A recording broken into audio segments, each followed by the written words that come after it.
would you suggest for anybody out there who wants to try to start implementing those healthy, habits, is there a guideline that you suggest people stick to in order to make sure that they're not slipping into treating themselves in other unhealthy ways that are kind of masked by society or in motherhood standards as an actually like a toxic thing?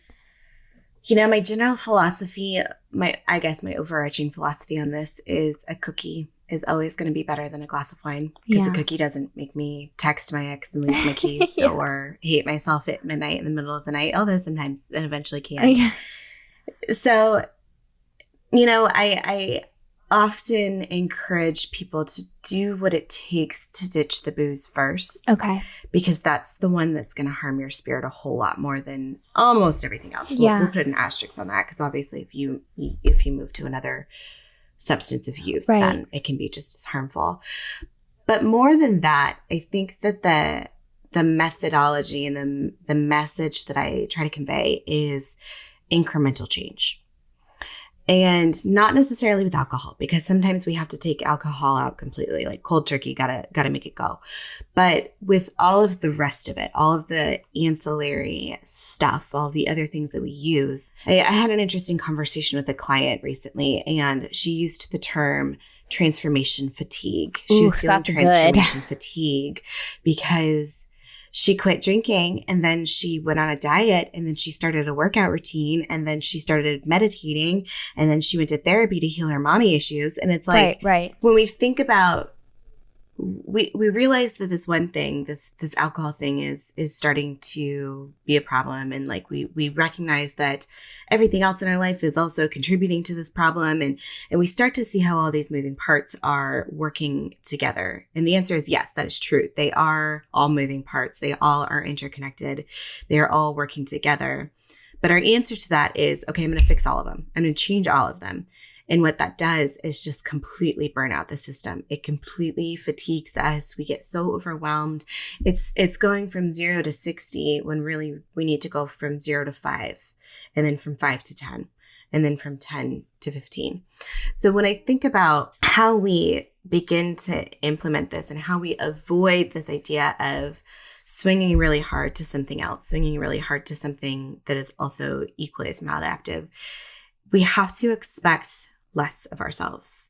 We have to understand that our physical bodies and our emotional bodies and our mental bodies cannot tolerate a 180. They cannot tolerate a complete change in every piece of our life, but they can tolerate a 1% change.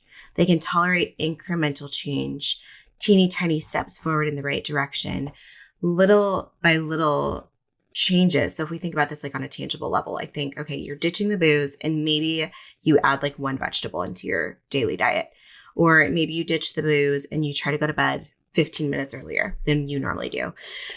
So when we do this more incremental change, this allows our system to avoid the overload. It allows our system to maintain itself enough that we're not going to just completely pendulum swing to the other side and really kind of just freak out and go, okay, I'm going to eat all of the, you're a frozen Snickers girl, right?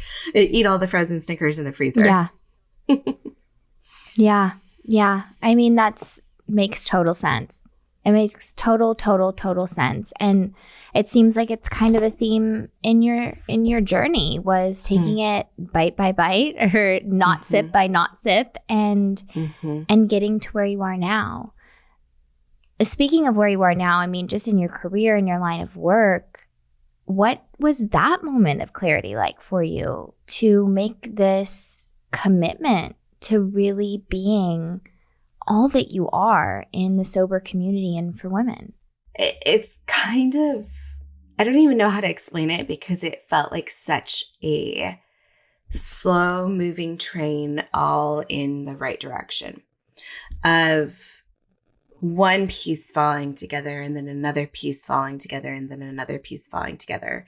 So at the core, my background is in social work. I have my master's degree in social work, clinical therapy. I worked in emergency room social work. I worked in counseling.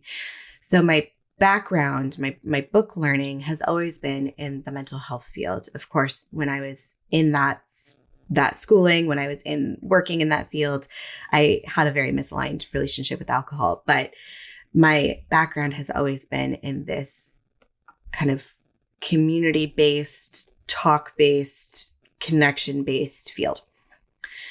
And when I first quit drinking, I quit drinking in 2017, and it was a long time before we really started talking about this. You know, there were a couple people out in the world who were starting to give more language to this, starting to have more conversations about the nuance of being a sober person in the world when you don't necessarily fit into the 12 steps, but we just weren't talking about it a whole lot. So there was still a lot of stigma for me. There was still a lot of fear. It was really difficult to let people see me and to let people in on just how bad it had been. And it's funny because we're staying with some friends right now, and they've been our dearest friends for 15 years. And just last night, one of my friends said, he was like, I just never knew it was that bad for you. And I was like, yeah, no, I was drinking 1.5 bottles to like 2 bottles of wine every night. And he's like, how? I had no idea. And so it was really hard for me to let people in on this inner dialogue and what was happening internally and what my lived experience was. So I kept it to the chest, close to the chest for 2 years. I didn't really tell anybody about it. I just didn't drink and didn't have a lot of fun with it, but I was sober at least, and I wasn't drinking. Yeah. And it got to the point where I felt so separate from, I had so many different parts of myself, and nobody knew the full picture. I had the part of myself that was a mother. I had the part of myself, I've been in entrepreneurship for a long time, so I was the business owner. I had the part of myself that had the master's degree. I was the wife, but none of my pieces fit together. I was the sober person, but that was a really secretive one that nobody knew about that. And it became unbearable. It became unbearable to have so many splintered pieces of myself and never be fully seen by anybody, including even my partner. So I got sick of it. It got to the point where I felt like I was having to explain to every new person that I met that I didn't drink, and I just was over it. And so on New Year's Day, I think it was 2019, I made an Instagram post and said, hey, I don't drink anymore. This is like my 3rd alcohol-free New Year's Day, or whatever it is that I said. And it was the first time I expressed this. And what happened on the other side is that I was flooded with messages from people in my life who said, oh my God, me too. Or I never would have guessed that about you. Or I've actually been struggling with this and I thought I was the only person. Or I don't feel like alcohol is working for me, but I don't feel like I'm an alcoholic. And so what I learned from this experience of sharing my story, and this was the first of many, this was the first of many posts, the first of many stories, the first of many connecting pieces that really moved this slow moving train forward.